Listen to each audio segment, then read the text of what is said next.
fanye ufundile uzulu kandawo. Hawu kanti vele isihloko zawo sifitshane kanje. Kanti vele ninje. Watch out.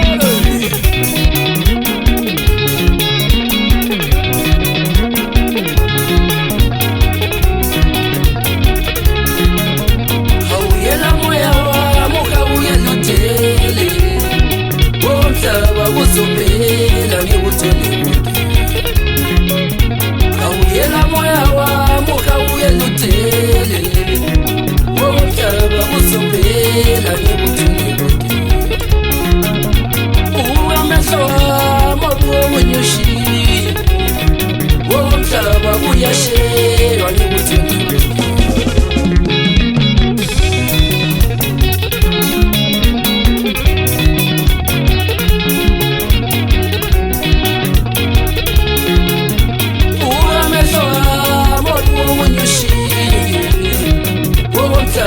uyashelwa ngikuthole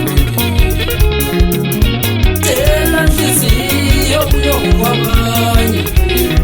womhlaba uyosala ngikuthwale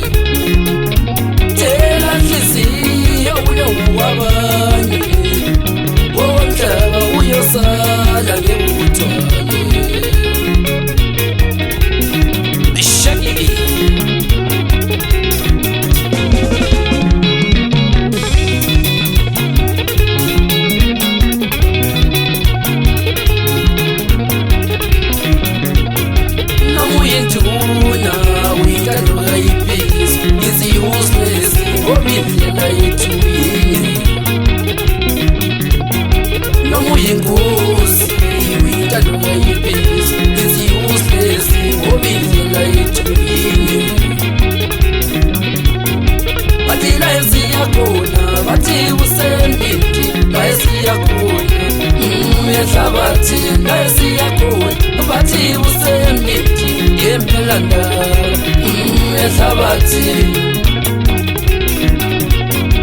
umongameli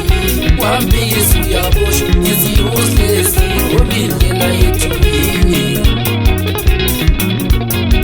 itukokeli wambisi uyafeleje iziuslesi felindlela yethu layesiyakhona bathi usembeki layesiyakhona ehlabathi layesiyakhona wajola indaba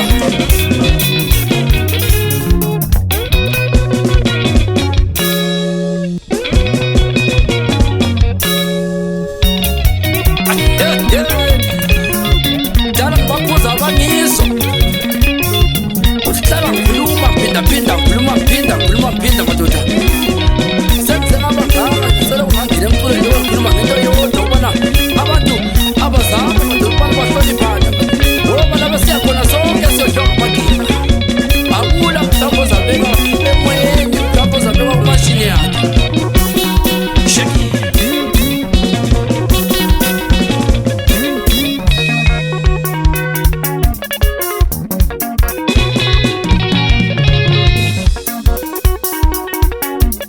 yakhuluma indoda imemeza iphansi khona lechology yathi i-info nakubalabo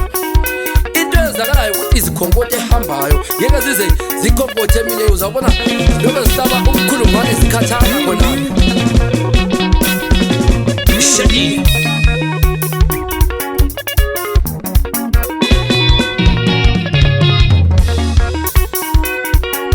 ihleli babona beza nikumbozi bazingela ukhozi yabekhathalela umoya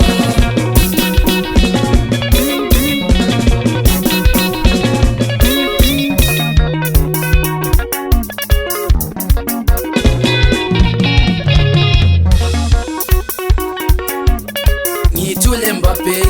beza nikumbozi bazingela ukhozi yabekhathalela umoya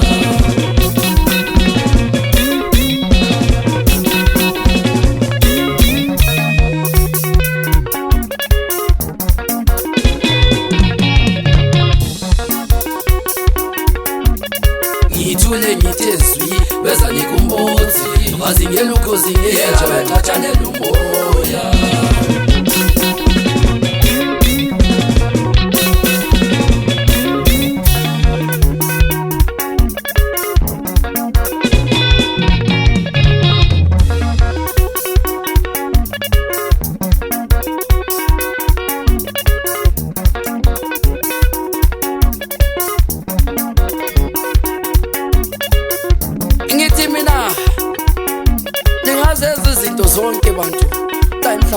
kodwa-ke indlu esiyakiyo inye sonke sokhethwa ngamagenga phansi la emhlabathini. Uthola umuntu efuna yonke into empilweni madoda, ufuna ukubamba lokhu abanye ngabafundisi kodwa uthola sexokozela ngaba la ngaba.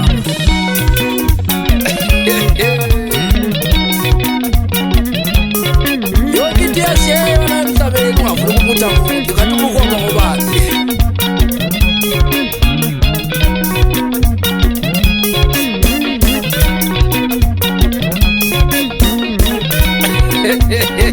Kanti vele nje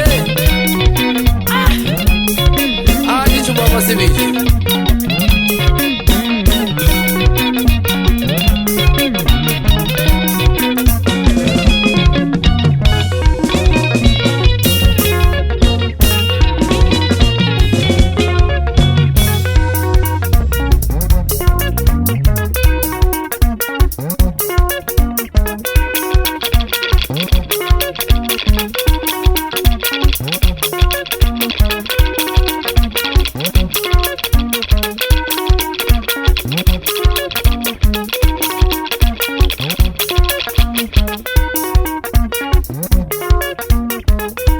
uzube isinuthi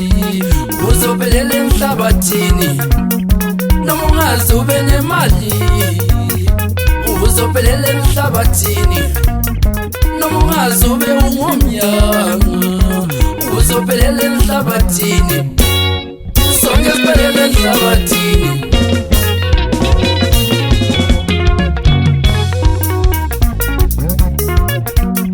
noma ungazube isinuthi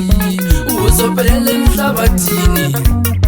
noma ungazube nemali uzophelele emhlabathini noma ungazube ungumnyama uzophelele emhlabathini sonke siphelele emhlabathini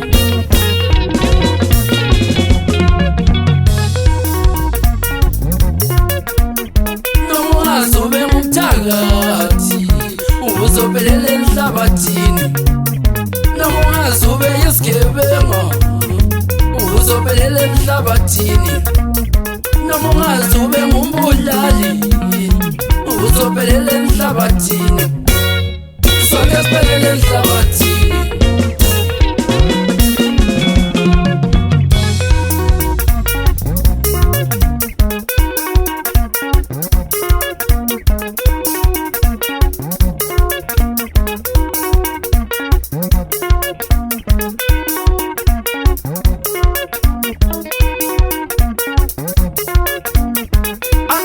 izidaba lapho yabantu abazenza ngcono empilweni kokuza ukuthi hayi usehambile uzibani banyana lana kade lalokhu yana kanti ke lathi singela lutho sihamba ngendlela efanayo kanti uncindezelo ngolwana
sonke sivelele emhlabeni